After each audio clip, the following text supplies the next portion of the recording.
The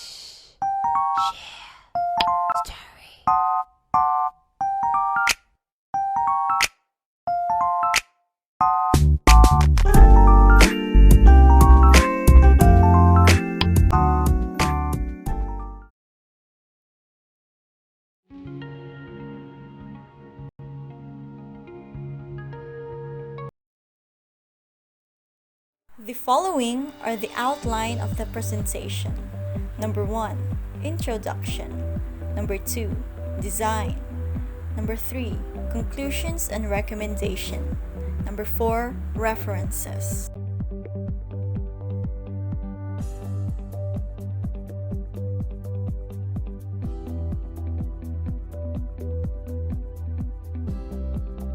Concrete is the most commonly used man-made material on Earth. It is an important construction material used extensively in buildings, bridges, roads, and dams. Concrete mix design involves a process of preparation in which a mix of ingredients creates the required strength and durability for the concrete structure.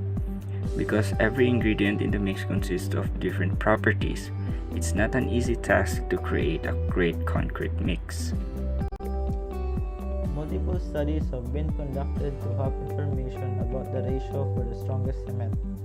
According to Lee et al. 2018, the strength of the concrete increased as the cement content also increased but dropped at a 5:1 cement-sand ratio.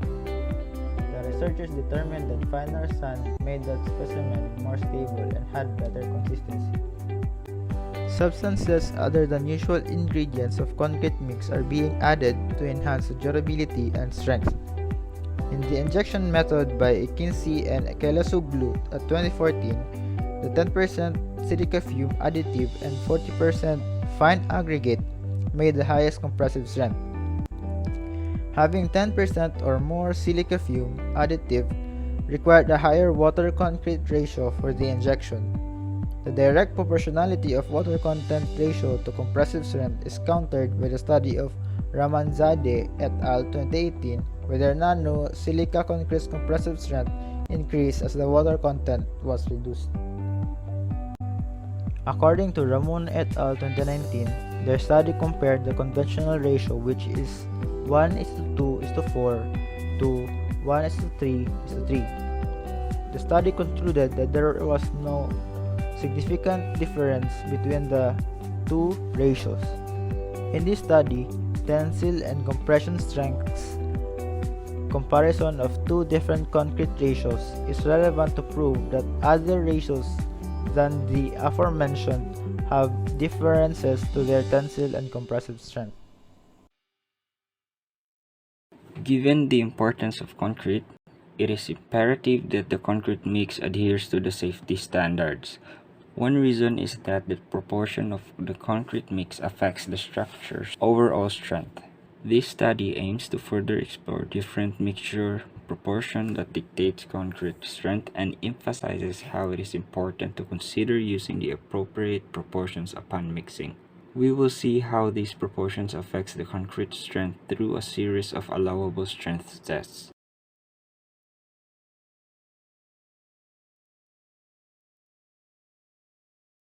The design of the machine must include the following features.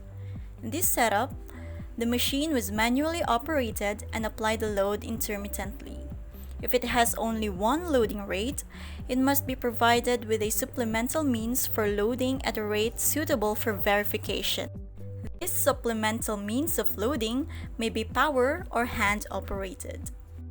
As a safety precaution, it is recommended that the testing machines should be equipped with protective fragment guards, but it was not implemented on the actual operation. The space provided for test specimens was enough to accommodate, in a readable position, an elastic calibration device which is of sufficient capacity covered the potential loading range of the testing machine. This is a schematic diagram of a compressive strength, where stresses and strains were identified. Figure 2 shows the schematic diagram of tensile strength. Stresses and strains are identified in the later part of the presentation.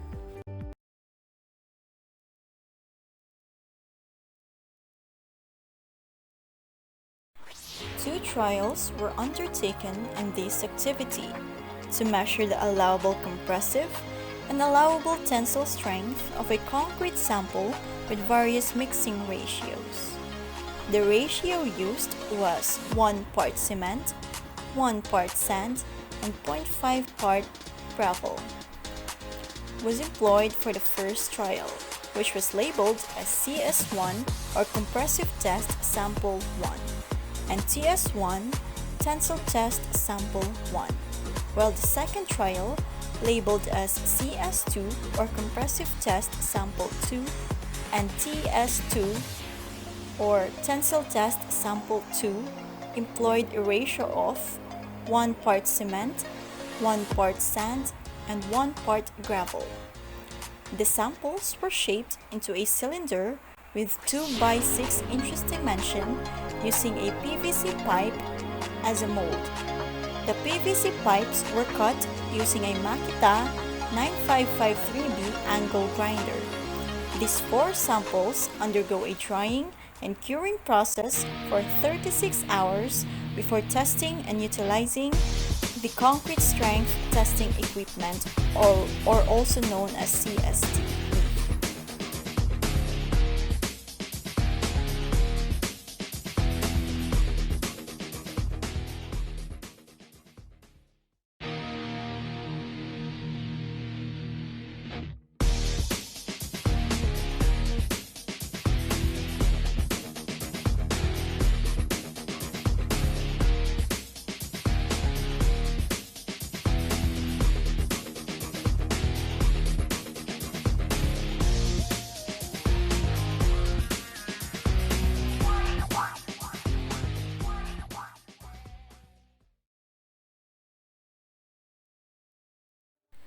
For the curing stage, the samples were cured for less than 36 hours.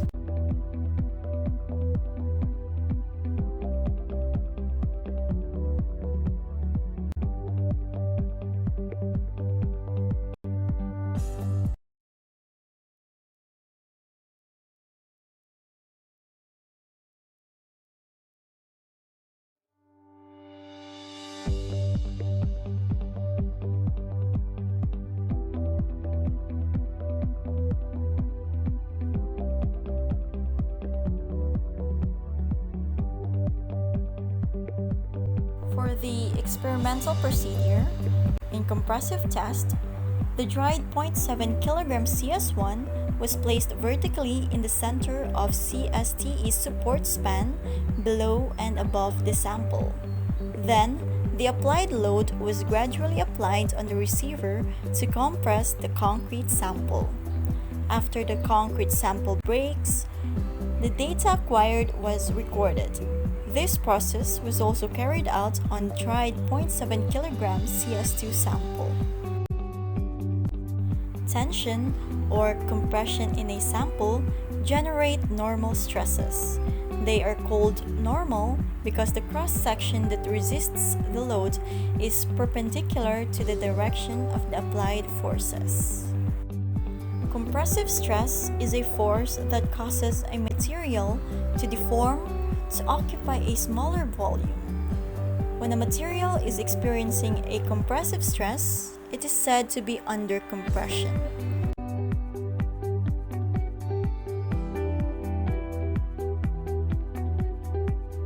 Concrete is a brittle material, and when such materials are subjected to compressive stress, they just fracture because the stored energy in the material is suddenly released.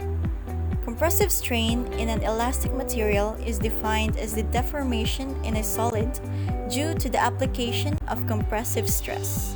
In other words, compressive strain is produced when a body decreases in length when equal and opposite forces try to compress or squeeze the sample.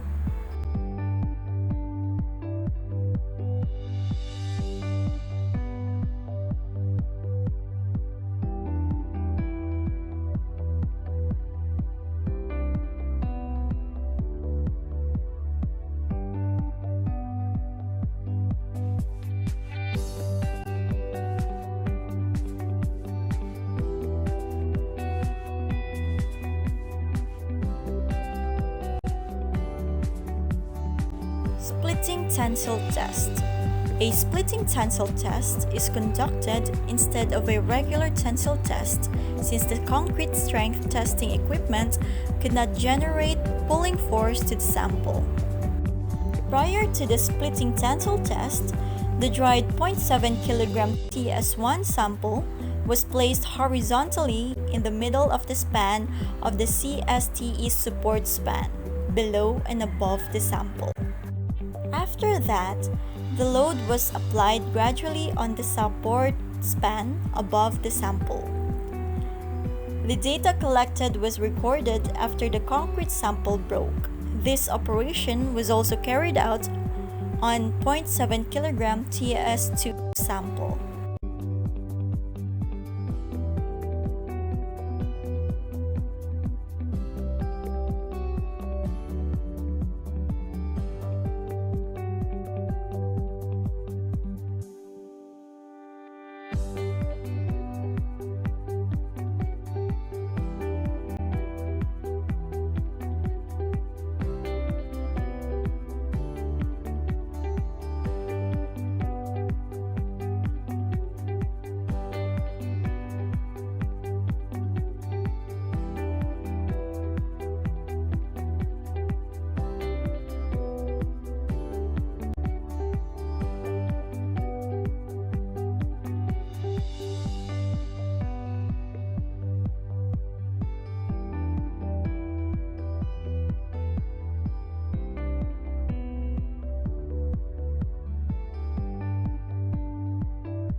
Let's proceed to the computations. For the CS1 sample, it has a diameter of 2 inches and a radius of 1 inch. The maximum force applied in order to compress the sample is 8,000 pounds. To compute for the compressive stress, 8,000 pounds divided by the cross-sectional area of the CS1 sample, which is pi times 1 squared, and the result is 17.56 megapascals.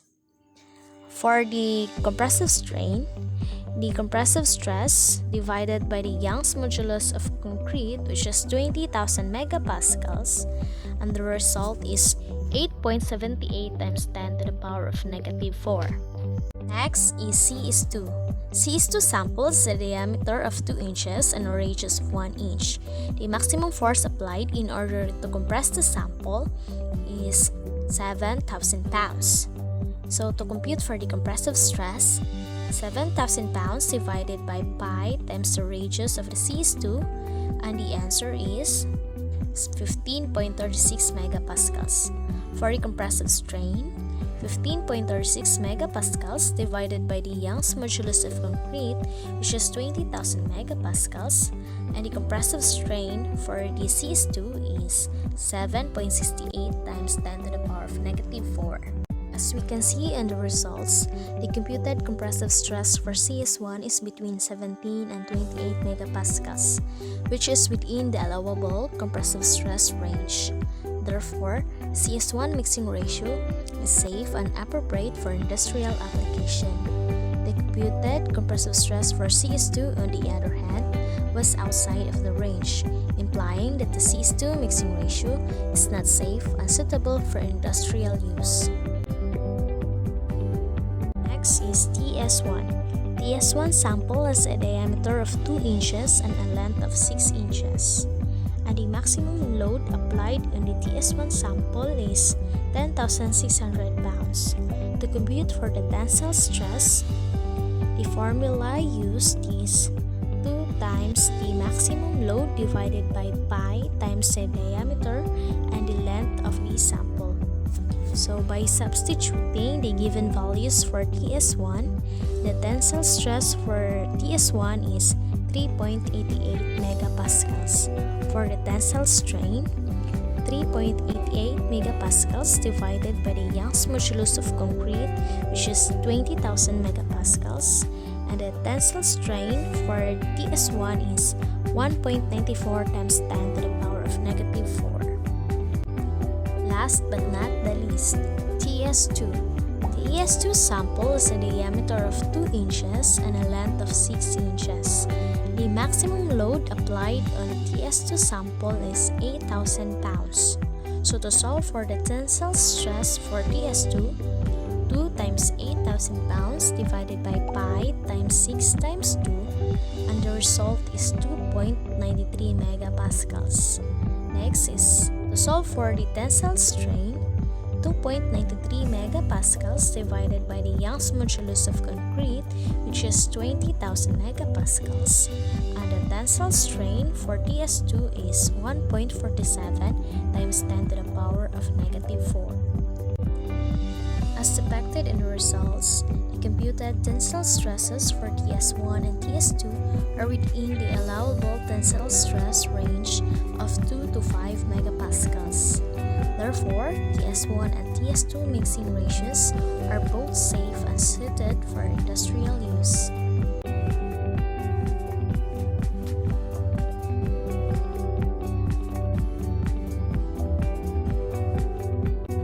Performance characteristics of a mixture are heavily influenced by the material strength.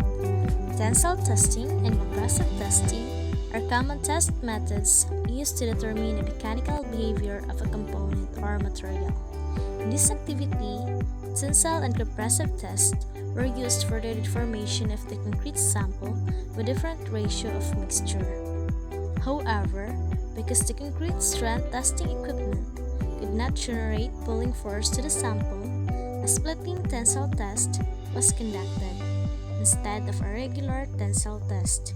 The compressive test indicates 17.56 megapascals and 15.36 megapascals compressive stresses, respectively, in accordance with the CS1 and CS2 calculations. The splitting tensile test, on the other hand, produces lower computed values than the compressive test because concrete has a higher compressive strength but lower tensile strength, according to concrete compressive strength in the year 2017. TS1 has a higher tensile strength of 3.88 megapascals than TS2, which has tensile strength of 2.93 megapascals. The reason behind this was the amount of water supplied in the mixture. Even though the size of the gravel pieces mixed with the sand makes a stronger concrete, according to Deborah, the amount of water also has an impact on determining the strength of the concrete. Concrete is known for its strength but not bending, according to Pumping 2020.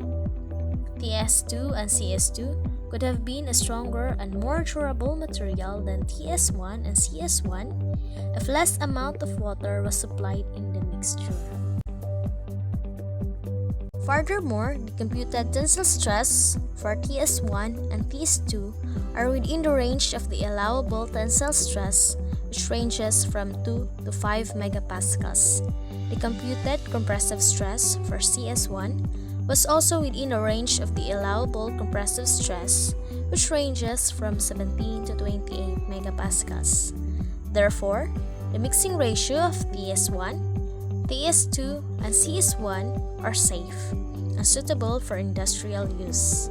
However, the computed compressive stress for CS2 was outside of the range, suggesting that the mixing ratio on CS2 was neither durable nor safe for industrial usage. Meanwhile, the deformation in the samples CS1 and CS2 due to compressive stress indicates a compressive strain of 8.78 times 10 to the power of negative 4 and 7.68 times 10 to the power of negative 4 respectively, whereas the tensile strain for TS1 is 1.94 times 10 to the power of negative 4 and for TS2 is 1.47 times 10 to the power of negative 4.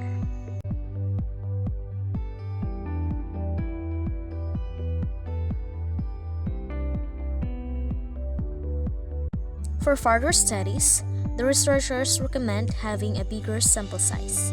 It is also important to note that concrete needs an appropriate number of days for curing. Allowing the sample to be dried for at least 7 days will complete its curing process, making the study more accurate. The biggest factor in concrete is water. It is an unpredictable variable. The amount of water required depends on the air temperature outside, the humidity, the amount of direct sunlight, and the concrete mix ratio. These variables also need to be considered.